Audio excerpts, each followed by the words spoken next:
बिस्मिल्लाहिर्रहमानिर्रहीम, अस्सलाम वालेकुम। प्रोग्राम ऑफ द फील्ड के साथ मैं हूं Umar Farooq. Pakistan super league season 7 का 22वां मैच क्वेटा ग्लैडिएटर्स और पेशावर ज़ल्मी के दरमियान खेला जा रहा है और पेशावर ज़ल्मी ने टॉस जीतकर बैटिंग का फैसला किया है और यह पहली बार है कि किसी भी टीम ने पाकिस्तान सुपर लीग सीजन 7 में टॉस जीतकर बैटिंग का फैसला किया है। पहले हमने पहला राउंड देखा, कराची में जितनी भी टीम थी उन्होंने टॉस जीता और पहले बॉलिंग का फैसला किया, लेकिन आज एक डिफरेंट चीज देखने को मिली और वहाब रियाज ने एक डिफरेंट डिसीजन लिया, एक अलग तजुर्बा करने जा रहे हैं। इससे पहले अगर देखें तो तमाम टीम्स जो थी वो टॉस जीत के फील्डिंग करती थी और वो चेज आसानी से कर लेती थी रन्स, लेकिन ये जो एक स्ट्रीक थी, ये जो एक मोमेंटम था, ये मोहम्मद रिजवान ने तोड़ा। तो आज देखते हैं कि क्या वहाब रियाज एक अलग डिसीजन लेके, एक अलग फैसला लेके क्या वो स्ट्रीक तोड़ सकते हैं, क्या वो एक मोमेंटम है उसको तोड़ सकते हैं जो एक सेट हो चुका है, एक ट्रेंड सेट हो चुका है कि हर टीम जो आती है वो टॉस जीती है और पहले फील्डिंग का फैसला करती है। इसको तोड़ा है तो अब अगर मैच जीती है पेशावर ज़ल्मी तो ये यकीनन एक ये भी अलग चीज होगी। और पाकिस्तान सुपर लीग के सुपर मुकाबले जारी हैं। हमारे साथ मौजूद हैं जैन मलिक, स्पोर्ट्स तज्जियाकार हैं। बहुत शुक्रिया जैन प्रोग्राम में वक्त देने के लिए। सबसे पहले तो आपसे जानना चाहूंगा आज का जो मैच हो रहा है और आज के फैसले की अगर बात कर ली जाए, पेशावर ज़ल्मी का टॉस जीतकर बैटिंग का फैसला क्या जहन में चल रहा है, क्या स्ट्रेटेजी होगी, कितना बड़ा टारगेट जो है वो सेट कर सकते हैं वहाब रियाज? जी, सबसे पहले तो उमर भाई आपका बहुत शुक्रिया, आपने मुझे बुलाया टीवी टुडे का भी मैं बहुत मशकूर हूँ। जैसे आपने बताया कि 22 मैचेस में से पहली दफा पीएसएल के अंदर आप टॉस जीत के बैटिंग करने के लिए डिसाइड किया है। सबसे इंपॉर्टेंट जो उसमें चीज है जो पेशावर ज़ल्मी लैक करी है मेरी ओपिनियन के अंदर, वो है ओपनिंग कॉम्बिनेशन के ऊपर डिसीजन। आपके पास मोहम्मद हारिस भी मौजूद हैं, कामरान अकमल भी मौजूद हैं, हजरतुल्लाह ज़ज़ई भी मौजूद हैं। तो एक डिसीजन आप टॉप उनको लेना है कि भाईजान हम ये हमारे ओपनिंग ऑर्डर है, ये हमारी स्ट्रैटेजी है और इस तरह से हमने उसको कैरी ऑन करना है।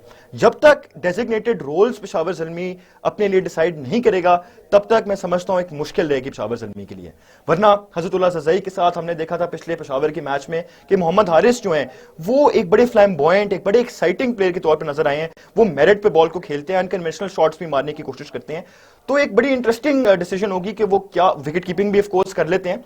तो क्या वो कामरान अकमल के साथ जाएंगे, क्या वो मोहम्मद हारिस के साथ जाएंगे? One down again, a lot of pressure. Hussain Talat एक के ऊपर बहुत ज्यादा क्वेश्चन मार्क्स आ रहे हैं, हालांकि पहले मैच में उन्होंने 50 मारी थी। हैदर अली भी एक प्रेशर के रन से गुजर रहे हैं। तो एक मैं समझता हूं सबसे पहले designated roles will be the key for Peshawar Zalmi to win this game. Over to you.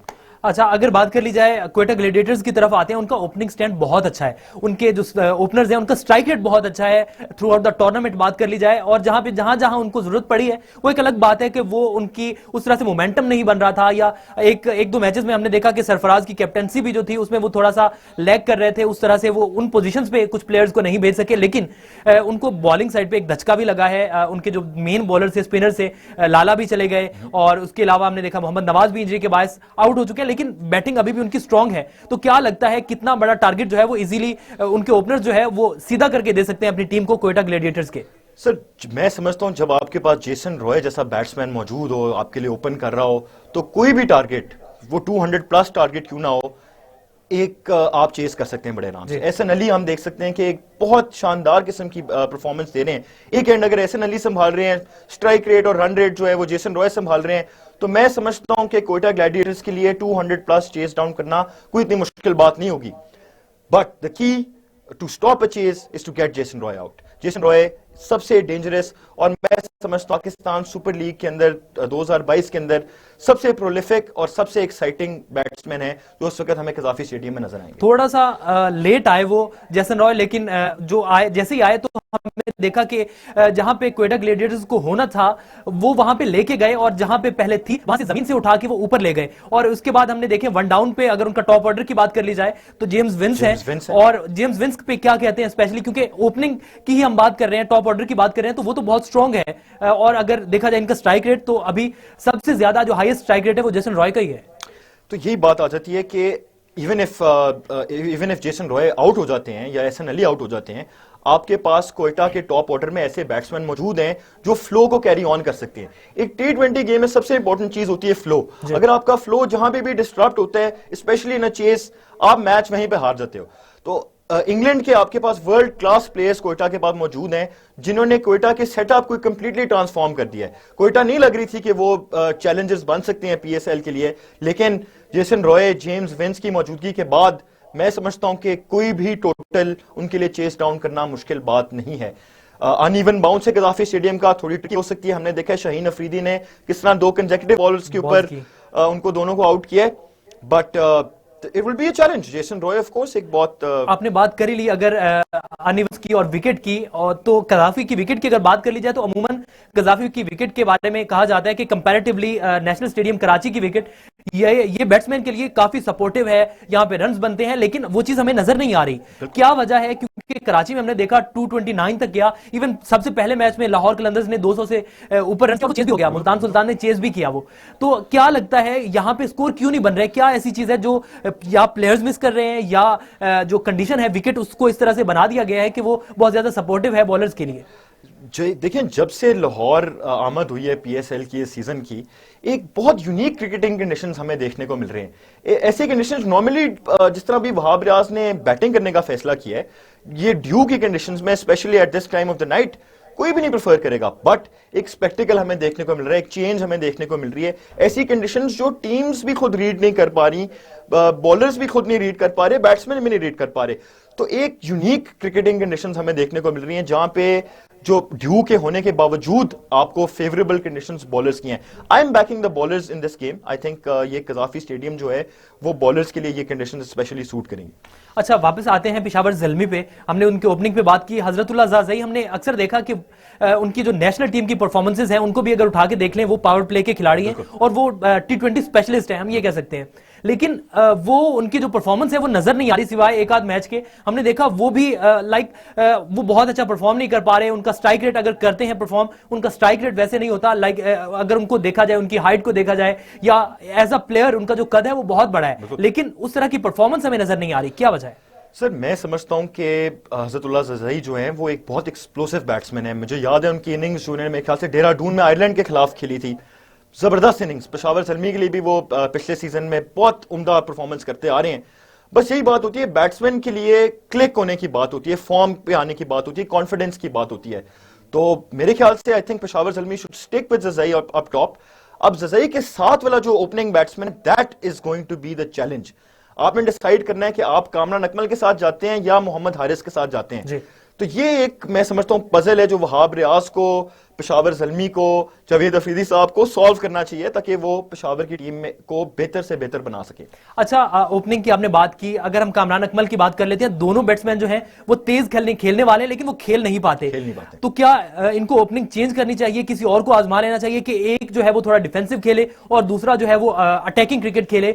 जिस तरह हमने लाहौर देखी, इस्लामाबाद यूनाइटेड की भी क्रिकेट हमने देखी, उनके ओपनर्स स्टार्ट में हमने देखा था पॉल स्टर्लिंग थे और एलेक्स हेल्स थे। अभी दोनों नहीं रहे। जो पॉल स्टर्लिंग थे वो पहले ही चले गए थे, जबकि एलेक्स हेल्स भी अब जा रहे हैं किसी जाती मसरूफियात की बिना पर। लेकिन हमने देखा कि वो शॉट दोनों जो थे वो स्ट्राइकिंग थे और एक्यूरेट थे, और ये चीज हमने देखी शुरू से ही। ये प्लस पॉइंट था इस्लामाबाद यूनाइटेड के लिए। इससे पहले उनके पास ल्यूक रॉन्की थे, वो भी थ्रू आउट परफॉर्म करते हैं, और अभी उनको एलेक्स हेल्स और पॉल स्टर्लिंग जैसे जो बैट्समैन थे वो मिल गए, और उनकी पूरी टीम जो है वो अटैकिंग खेलने वाली है और उनके शॉट्स एक्यूरेट होते हैं। तो इस तरह की क्या चीज है? क्या इसी तरह की ओपनिंग पेयर जो है वो पेशावर ज़ल्मी बनाना चाह रहा है, या उनको एक ऐसा प्लेयर साथ में रखना चाहिए, एक ओपनर के, कि एक डिफेंसिव खेले और एक अटैकिंग खेले? बिल्कुल, आप उमर भाई आपकी बात बहुत दुरुस्त है।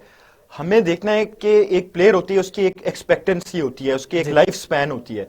कामरान अकमल बेशक पाकिस्तान के टॉप खिलाड़ियों में आते हैं, पाकिस्तान की क्रिकेट में एक हिस्टोरिक फिगर हैं, but Peshawar Zalmi needs to realise as a team के वो ज्यादा से ज्यादा कितने और सीजन पीएसएल के खेल लेंगे। एक आइडियल रिप्लेसमेंट होनी चाहिए। मैं वो समझता हूं कि वो हारिस हैं, उनमें वो एबिलिटी है, उनमें वो टैलेंट है। पेशावर ज़ल्मी को चाहिए कि वो इसी सीजन से उनको ग्रूम करें as both as a wicket keeper and as an opening batsman. वो एक आइडियल रिप्लेसमेंट बनते हैं कामरान अकमल की। नो ऑफेंस टू कामी भाई, वो एक बहुत टॉप के प्लेयर हैं, बहुत बड़े प्लेयर हैं, बहुत बेहतरीन तरीके से काउंटर अटैक करते हैं, बट हर टीम को अपने एसेट्स जो हैं वो लॉन्ग टर्म के लिए इस्तेमाल करने चाहिए। मैं समझता हूं कि हारिस, हैदर, हुसैन और ज़ज़ई ये एक बहुत अच्छी कॉम्बिनेशन है पेशावर ज़ल्मी के लिए। टॉप ऑर्डर की बात कर ली जाए और अगर मिडिल ऑर्डर की बात कर ली जाए, वन डाउन की बात करते हैं, तो यहां पे हमें एक लैग नजर आ रहा है कि हैदर अली हैं, हैदर अली उस तरह से परफॉर्म नहीं कर पा रहे, और जो उनसे एक्सपेक्टेशंस हैं, जो जहां पे जिस तरह उन्होंने स्ट्राइकिंग क्रिकेट खेलनी चाहिए, अच्छे स्ट्राइक रेट के हिसाब से, और अगर कजाफी की बात कर ली जाए उनके लिए आइडियल कंडीशन है, क्यों नहीं परफॉर्म कर पा रहे हैदर अली भी? सर, मैं समझता हूं कि टुडे ये जो आज का मैच है, it will be change for Haider Ali. ये कजाफी स्टेडियम है, नेशनल T20 में भी हम लोग देखते हैं हैदर अली के लिए कोई Gaddafi stadium is his own backyard, वो उसको इसी तरह ट्रीट करते हैं, इसी तरह खेलते हैं कजाफी स्टेडियम में। आज उनके लिए बहुत इंपॉर्टेंट मैच है और प्रेशर में बहुत अच्छा खेलते हैं वो। सर मैं मानता हूं एक बड़े प्लेयर को वो कितनी प्रेशर सिचुएशन में अपने आप को डील करता है। हैदर अली वो प्लेयर हैं, अपने T20 करियर के आगाज में दूसरे ही बॉल को इन्होंने इंग्लैंड में जाके 6 के लिए मार दिया था। तो एक टैलेंटेड प्लेयर हैं, प्रेशर को डील करना आता है उनको, अच्छी स्ट्रोक्स खेलते हैं। तो this is the game for Haider Ali. I think ये आपके मैच में इंपॉर्टेंट हो गए। अच्छा, एक और प्लेयर के बारे में मैं बात करना चाहता हूं, पेशावर ज़ल्मी के पास अभी हैं वो मैट पार्किंसन जी। मैट पार्किंसन आपको याद होगा पाकिस्तान टूर ऑफ इंग्लैंड जब हुई थी तो उन्होंने किस तरह से इमामुल हक को आउट किया था। स्लो बॉल कराते हैं इन कंडीशंस के अंदर, कजाफी स्टेडियम के अंदर। आई थिंक उसको भी ट्राई करके देखना चाहिए, वो बहुत मुश्किल कर सकता है, स्पेशली ओपनिंग पार्टनरशिप के लिए। स्लो बॉल है, doesn't come fast on the ball, आप अगर क्लियर करने भी जाओगे तो आप कैच आउट हो सकते हो। तो I think that is an option that they should consider. ठीक है जी, डिस्कशन जारी है और अगर आज के मैच की बात कर ली जाए तो पेशावर ज़ल्मी ने टॉस जीतकर बैटिंग का फैसला किया है। पहली बार किसी भी टीम ने पहले बैटिंग करने का फैसला किया है। यहाँ पे वक्त तो एक छोटे से ब्रेक का, ब्रेक के बाद वापस आते हैं। यावर बशीर हमारे साथ मौजूद हैं, जैन मलिक हमारे साथ मौजूद हैं। बात शुरू करते हैं यावर आपसे। कल के मैच की अगर बात कर ली जाए, कराची ने एक जीता हुआ मैच हार दिया, जीता हुआ मैच एक बार मैच से निकल गए, फिर वापस आए लेकिन फिर भी हार गए। कहां लैग किया, क्या हुआ? कराची की किस्मत इस बार, क्योंकि 7 मैचेस खेले 7 के 7 हार गए। बिस्मिल्लाहिर्रहमानिर्रहीम। जैसे कि मैंने कल आपसे बात की थी कि टॉप ऑर्डर बैट्समैन जब रन्स करते हैं तो जो नीचे वाले बैट्समैन हैं उन पे मतलब कि प्रेशर कम होता है, ऑटोमेटिकली वो भी अच्छा परफॉर्म करते हैं। तो यहाँ पे तो पाकिस्तान की टीम जो कप्तान है वो भी थोड़ा सा लैग कर रहे हैं, उनसे परफॉर्मेंस नहीं हो रही क्योंकि लड़के परफॉर्म नहीं कर रहे थे तो कप्तान पे बहुत ज़्यादा प्रेशर आ जाता है। तो इसलिए शर्जील भी आउट हो रहे थे और नीचे आके ज्वाइन किया टीम को कासिम अकरम ने, वो बहुत अच्छा टैलेंटेड बैट्समैन है। तो उन्होंने कल रन्स भी किए हैं, इमाद वसीम ने रन्स भी किए हैं और मेरा ख्याल है कि इनके पास लास्ट ओवर में अपॉर्चुनिटी थी मैच जीतने की, जो इन्होंने बिल्कुल वेस्ट की है क्योंकि विकेटें भी पड़ी थी। फ्री हैंडेडली मैच को खेलना चाहिए। T20 मैच है, कौन सा मतलब पीछे रिकॉर्ड बन रहा है कि नॉट आउट जाना है या बॉल डॉट खेलनी है। आउट होने के बाद अगर कोई नुकसान हो रहा है तो वो सिर्फ टीम को हो रहा है कि मैच हार गए। अगर वहां पे फ्री चौके छिक्के मारने जाते तो मेरा ख्याल है कि ये कराची किंग के लिए थोड़ा सा खुशाइंद बात हो सकती थी, मैच वो विन कर सकते थे। अब देखें वो टूर्नामेंट से आउट हो चुके हैं। अच्छा जैन, अगर आपसे मैं ये जानना चाहता हूं कि एक सेट बैट्समैन के लिए कासिम 51 पे नॉट आउट गए और 29 बॉल्स पे, आपका स्ट्राइक रेट भी इतना अच्छा है और आखिरी ओवर में इमाद वसीम सेट थे, 55 रन उन्होंने किए 28 बॉल्स पे। तो इतने 2 सेट बैट्समैन और एक ओवर में 8 रन, जबकि आपकी 5 विकेटें बाकी हैं। क्या स्ट्रेटेजी, क्या हम, क्योंकि बाबर आजम की अगर कैप्टनसी की बात कर ली जाए तो बहुत अच्छे कैप्टन है, बहुत अच्छा परफॉर्म उन्होंने किया भी है, खुद को मनवाया है, लेकिन क्या कहां पे लैग कर रही है कराची के एक ओवर में सेट बैट्समैन 8 रन नहीं बना सके? देखिए, सबसे पहली बात यह है कि ये एक मैच नहीं है, हम लोग 7 के 7 मैचेस के अंदर अगर बात करें तो हमारे सामने एक ये चीज आती है कि कराची के पास कंटिजेंसी प्लान नहीं है, उनके पास इंडिजिनस प्लेयर्स नहीं है। बेशक अगर आपके कुछ चंद प्लेयर्स जो हैं वो इंजरी की वजह से अनअवेलेबल हैं, नहीं खेल सकते मैच। जो बड़ी टीम्स होती हैं, बड़े टूर्नामेंट होते हैं, उनके अंदर आपके पास एक लाइन होनी चाहिए विनिंग कॉम्बिनेशंस की। एक प्लेयर नहीं अवेलेबल, दूसरा प्लेयर आप ट्राई करके देख लें। कराची जो है वो इंटेंट लैग कर रहा है, वो एक विनिंग कॉम्बिनेशन लैग कर रहा है। बेसिकली वो जो लैग कर रहा है वो एक कंटिजेंसी प्लान है, ना प्लान बी है उनके पास, ना प्लान सी है, ना प्लान डी है जिसके ऊपर वो फॉल बैक कर सकें। Babar as a player, as a captain, आप जितने मर्जी अच्छे प्लेयर हो, जब तक आपकी मैनेजमेंट, जब तक आपकी टीम आपको एक प्लेथोरा ऑफ ऑप्शंस नहीं देती, आपको ये नहीं कहती कि इस सूरत हाल में ये प्लेयर आपके पास मौजूद है, तब तक प्रेशर बिल्ड होता जाता है। एक प्रेशर कुकर बन चुका है कराची किंग्स का ड्रेसिंग रूम। आपको वसीम अकरम के फेशियल एक्सप्रेशन से नजर आता है, आपको टीम ओनर के फेशियल एक्सप्रेशन से नजर आता है। There is something that you need to drastically change. And अभी बस मॉरली उनको खेलना है, बाकी PSL का सीजन कंप्लीट करना है, अपने आप को मनवाना है और हम देखते रहेंगे कराची किंग्स को और उम्मीद यही करते हैं कि वो बेहतर परफॉर्मेंस देंगे। अच्छा यावर, अगर बात कर ली जाए वकास मकसूद की, कल आखिरी ओवर की बात कर रहे हैं, उन्होंने बहुत अच्छा ओवर किया, उन्होंने स्लोअर वन मारे और हमने देखा कि उन्होंने बिल्कुल कामली उन्होंने जो है वो आखिरी ओवर जो था वो किया और उन्होंने 8 रन नहीं बनने दिए और और 61 बैट्समैन से उन्होंने बहुत अच्छा ओवर किया भी, और अगर उनके इकोनॉमी की बात कर ली जाए कल के मैच में तो अच्छी रही, उन्होंने विकेट्स भी ली और आखिरी ओवर में आखिरी 3 बॉलों पे 3 विकेट्स भी ली। क्या कहते हैं उनके बारे में, वकास के बारे में? जी बिल्कुल, रिसेंटली जो डोमेस्टिक हुई है, हम एक ही टीम में थे सेंट्रल पंजाब की, तो वो एक एक्सपीरियंस बॉलर हैं, तो मेरा ख्याल है कि ये 8 या 6 रन भी होते तो वो रोक सकते थे। उन्होंने इस्लामाबाद की तरफ से भी बहुत अच्छा परफॉर्म किया हुआ है जो पीछे PSL गुजरे हैं, तो मेरा ख्याल है कि वो लास्ट ओवर में, जैसे कि आपने कहा कि उन्होंने बहुत अच्छा ओवर किया, वो ऐसे एक्सपीरियंस बॉलर हैं, ऐसे अच्छे कोचेज़ के साथ काम किया हुआ है उन्होंने, वो मतलब कि लास्ट ओवर बहुत अच्छा करते हैं, ब्लॉक होल में बॉल करते हैं। तो ये मेरा ख्याल है कि जो बैट्समैन थे उनको थोड़ा सा चार्ज करना चाहिए था, चाहे अच्छा बॉल है चाहे मतलब कि लूज बॉल है, इनको अगर हिट करने जाते तो मेरा ख्याल है कि ये जो रन्स था 8 रन्स को इतना ज़्यादा नहीं होता। बेशक अच्छे बॉलर को भी पड़ती हैं, हमें वर्ल्ड कप में देखने को मिले हैं ऐसे अच्छे अच्छे बॉलर्स को रन्स लगे हैं। अच्छे बैट्समैन के सामने जब अच्छा बॉलर बॉल कर रहा होता है तो उसको भी डर होता है कि मैं यहाँ पे बॉल करूँगा तो मुझे रन्स हो जाएगा। अगर देखें ड्यू फैक्टर की वजह से भी जहाँ पे बॉलर बॉल करना चाहता है वहाँ पे बॉल नहीं होता, सीम पे मतलब कि पानी लगा होता है, आगे करने की कोशिश करता है तो फुल टॉस हो जाता है, मतलब वो अपना प्लान जो करके चलता है वो उसके ऑपोजिट हो रहा होता है। लेकिन यावर भाई, हमने एक चीज देखी कि हम एक्सपेक्ट यही कर रहे थे कि शायद बॉलर के लिए काफी डिफिकल्ट होगा बॉल करना, लेकिन अभी तो हम कंडीशंस देख रहे हैं वो सारी बॉलर्स की फेवर में जा रही हैं। देखें जो बैट्समैन है वो अगर अच्छा परफॉर्म करेगा, टेक्निकल तरीके से खेलेगा, जो भी अच्छा बैट्समैन देख लें, फ़खर जमान कंटिन्यू करते हुए आ रहे हैं, अच्छे रन्स कर रहे हैं, जाहिर सी बात है उनके सामने अच्छे बॉलर्स बॉल कर रहे हैं, जब वो सामने आते हैं तो बल्ला जहाँ पे होता है वहाँ पे बॉल आती है। जैसे हम पहले भी बात कर चुके हैं कि जब फॉर्म में होता है बैट्समैन तो जहाँ पे उसका बल्ला होता है बॉल वहाँ पे आती है, जब बैड टाइम चल रहा होता है जहाँ पे बल्ला होता है वहाँ पे बॉल नहीं जाता, तो इसलिए उनका ये फॉर्म भी लगी हुई है और वो अच्छे तरीके से खेल भी रहे हैं।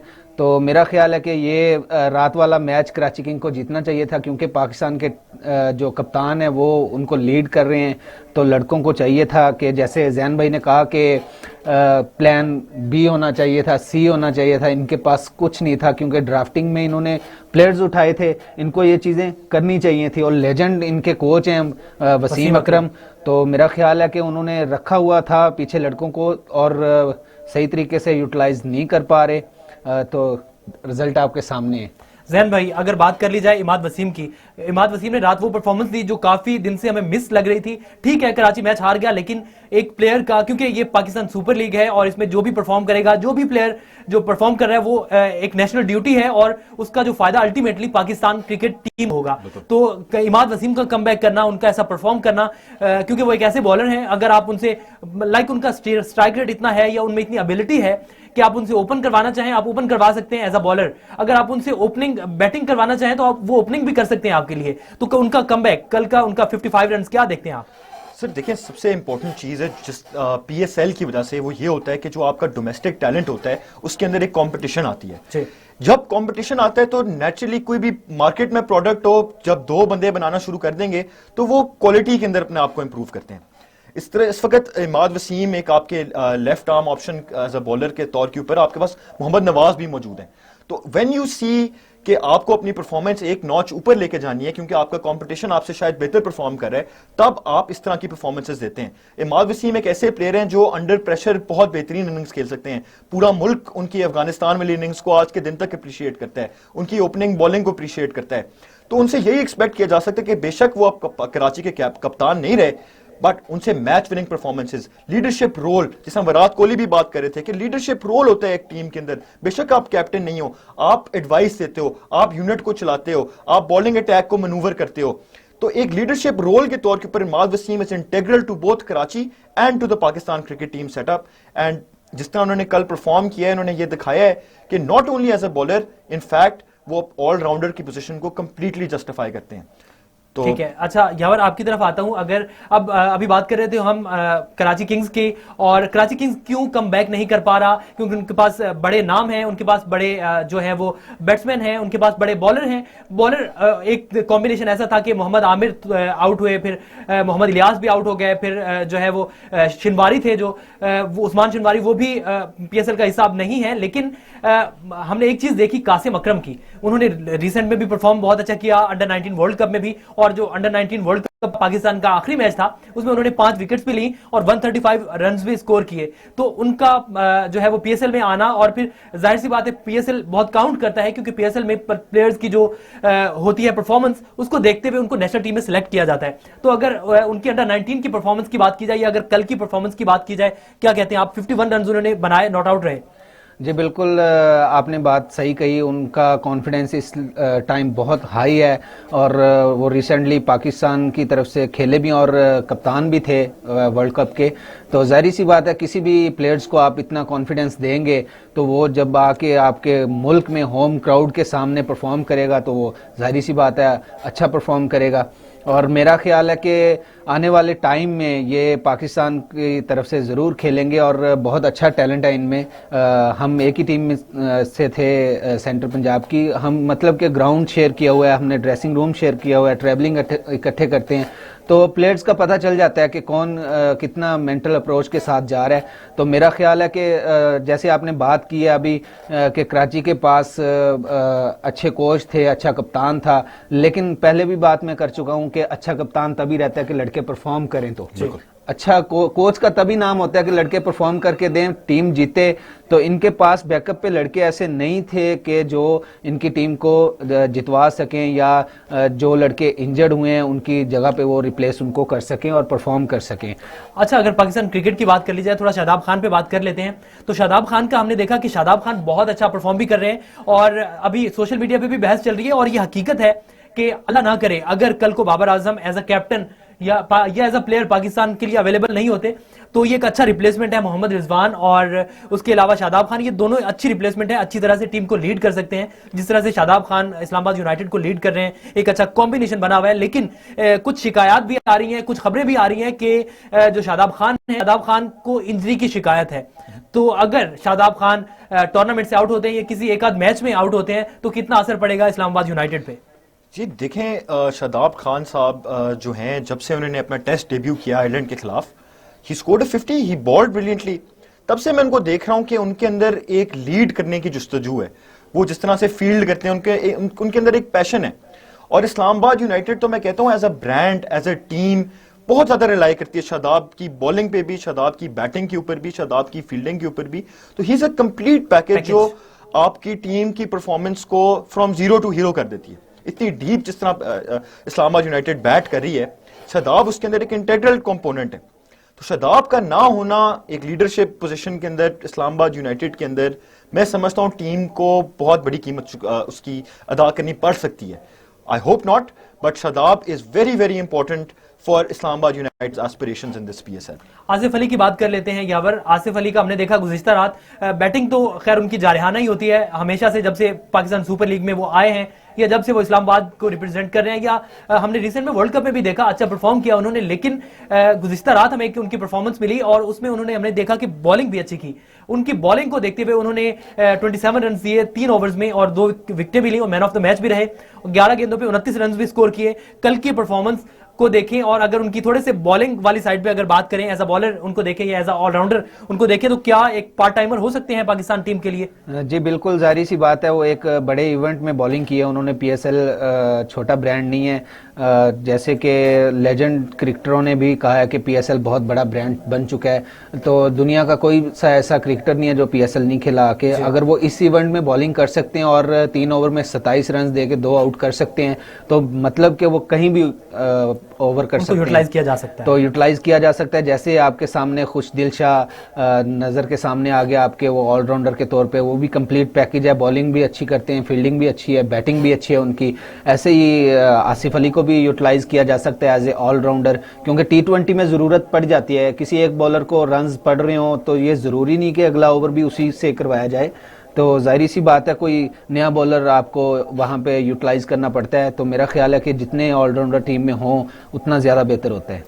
ठीक है जी, डिस्कशन जारी है और यहाँ पे वक्त तो एक छोटे से ब्रेक का, और ब्रेक के बाद हम लोग वापस भी आएंगे और बात करेंगे थोड़ी सी पाकिस्तान सुपर लीग के स्टैट्स पे, बॉलर्स की, बैट्समैन की, तो इन सब की बात करेंगे, लेकिन एक छोटे से ब्रेक के बाद।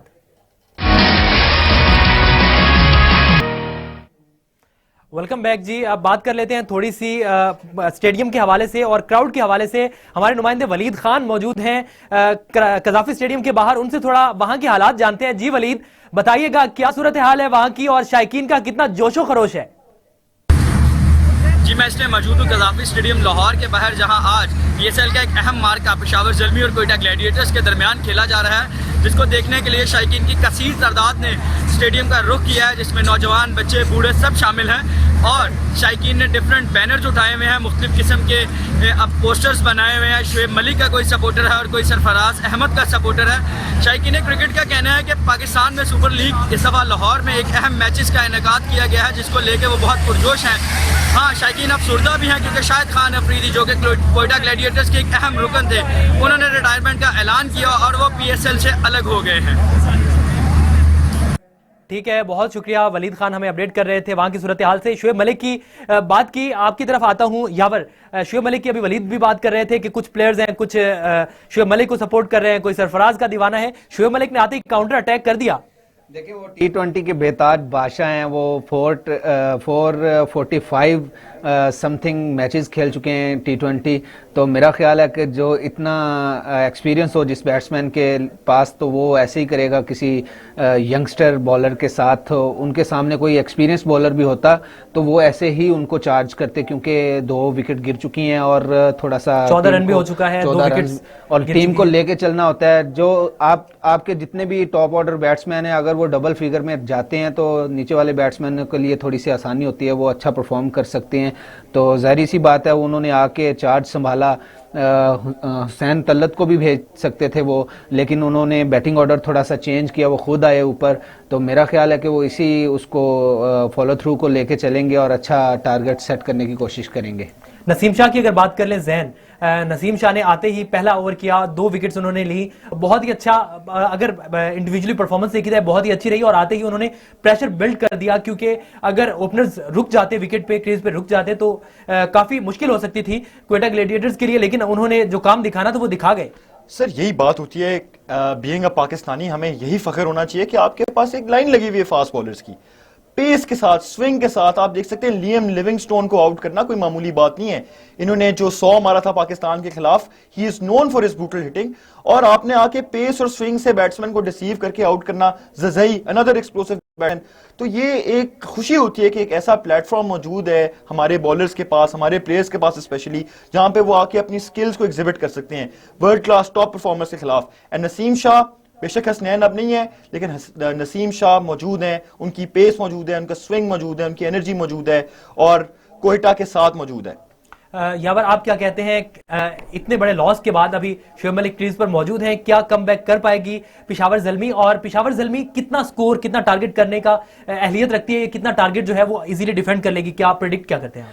देखें, हाई स्कोरिंग मैचेस हो रहे हैं यहाँ पे कजाफी स्टेडियम के विकेट पे, क्योंकि ये बैटिंग को बहुत सपोर्ट करती है। और जो बॉल मतलब कि जो बॉलर्स सही एरिया में बॉल करेगा वही बचेगा। अगर थोड़ा सा 19-20 भी बॉल होता है तो बैट्समैन है वो चार्ज करता है उसको। तो मेरा ख्याल है कि 200 प्लस रन्स हो रहे हैं हर मैच में, 180 190 तो हमें नॉर्मल देखने को मिल रहे हैं हर मैच में। तो मेरा ख्याल है अगर कि 180 ज़ल्मी करती है तो इनके पास ऐसे बॉलर्स मौजूद हैं जो डिफेंड कर सकते हैं। आप क्या कहेंगे जैन, कितना टारगेट है? क्योंकि वाकई जो पेशावर ज़ल्मी है उनके पास पेसर्स अच्छे हैं और वो डिफेंड भी कर सकते हैं, क्योंकि अभी वैसे बैटिंग पिच है, लेकिन अभी हमने देखा कि सिनेरियो कुछ अलग है और बॉलिंग को सपोर्ट कर रही है विकेट। तो कितना टारगेट होगा जो इजीली डिफेंड कर लेगी? मेरे ख्याल से अभी बहुत क्रूशल टाइम है कि वो इनिंग्स को बिल्ड करें, एंकर करें। शुएब मलिक का एक्सपीरियंस है, मोहम्मद हारिस एक फ्लैम्बॉयंट प्लेयर हैं, दोनों एंड्स को संभालें। मेरे ख्याल से 180 should be a good score to defend at Gaddafi stadium. Predict क्या करते हैं, कौन जीतेगा आज के दिन? Sir, too early to say, but I am backing the Zalmi boys.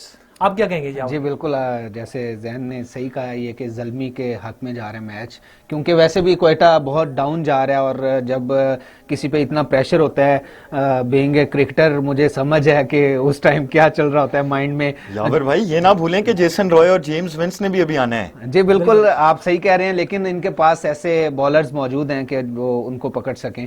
ठीक है, और ये हमारे दोनों मेहमान जो हैं, जैन भी यावर भी, वो पेशावर ज़ल्मी को सपोर्ट कर रहे हैं, और मेरे पास जो आखिरी वजह थी क्वेटा ग्लैडिएटर्स को सपोर्ट करने की, लाला, वो अब नहीं रहे, तो इसलिए मैं भी पेशावर ज़ल्मी को ही सपोर्ट कर रहा हूं। Good luck to Peshawar Zalmi, और उन्होंने एक अलग डिसीजन लिया है, तो अच्छी बात है, एक अच्छा ट्रेंड सेट करेंगे, और हम उम्मीद करते हैं और हमारी दुआएं हैं कि पेशावर ज़ल्मी जीते और एक नई चीज जो है पाकिस्तान सुपर लीग में वो हमें देखने को मिले, क्योंकि तजुर्बात हो रहे हैं, नई चीजें हो रही हैं, और इसका जो फायदा है वो अल्टीमेटली पाकिस्तान टीम को होगा। प्रोग्राम का वक्त खत्म हो गया, मुझे और मेरी टीम को इजाजत दीजिए। अल्लाह निगहबान।